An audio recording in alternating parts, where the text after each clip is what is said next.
Hello everyone, this is Erik, the Asian movie enthusiast, and this is my review of Ong Bak 2, a Thai action movie from 2008 that stars Tony Jaa. Jaa also directed most of the film, and got some help from Panna Rittikrai to direct some scenes near the end of production. Now for clarification, Ong Bak 2 is not a sequel to the first movie. It's actually set during the 1400s. Tony Jaa stars as Tien, a son of a noble family who is forced to flee from enemy soldiers. He manages to escape to the forest, where he is captured by slave traders. Tien's resistance leads the traders to throw him to his death, but a group of bandits and martial artists unveil themselves and attack the traders. The leader of the group is intrigued by the boy's physical prowess and sheer willpower to survive, so they take him to their village, where their soothsayer claims that he is destined to become a great warrior. Now, back in the day, many of us martial arts movie fans in America became a fan of Jaa from his work on the first Ong Bak movie, as well as Tom Yum-goong, also known as The Protector. So we were thirsty for more. Also around this time, internet coverage of film production continued to expand and become more popular. And boy, oh boy, there was a lot of concern regarding the production of Ong Bak 2 before it even came out.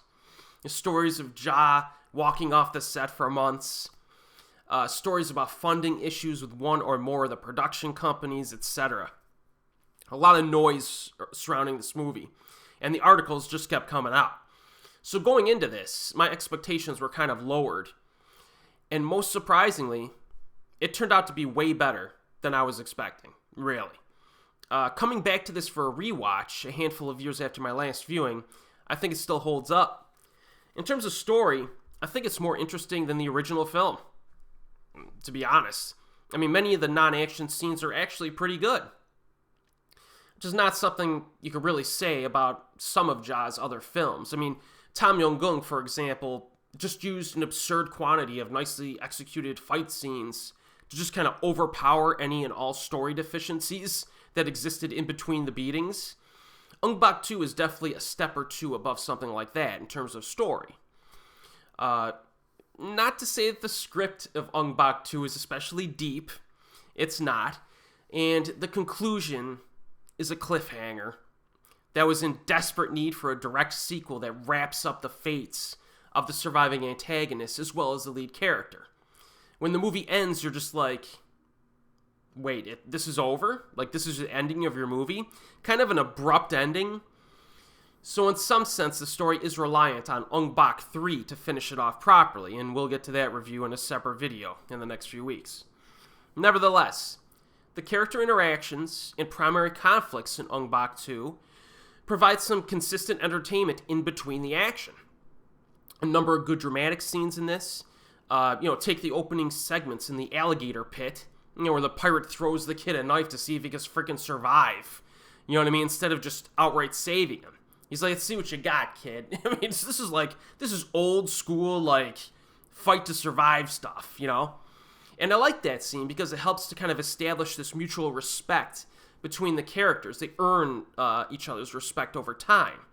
And also the raw potential of our protagonist when he was younger.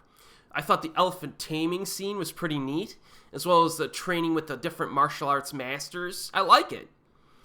Some other enhancements are the cinematography and set designs, some of which are pretty nice. There's a nighttime dance scene that's shot quite well, emphasizes like golden architecture and traditional clothing. Natural environments add a significant amount of grittiness to the film. Lots of dirty, primal village imagery, in like the 1400 forests of Thailand. You're transported to this kind of unfamiliar world that exhibits some really rough geographical locations. And then we have the action.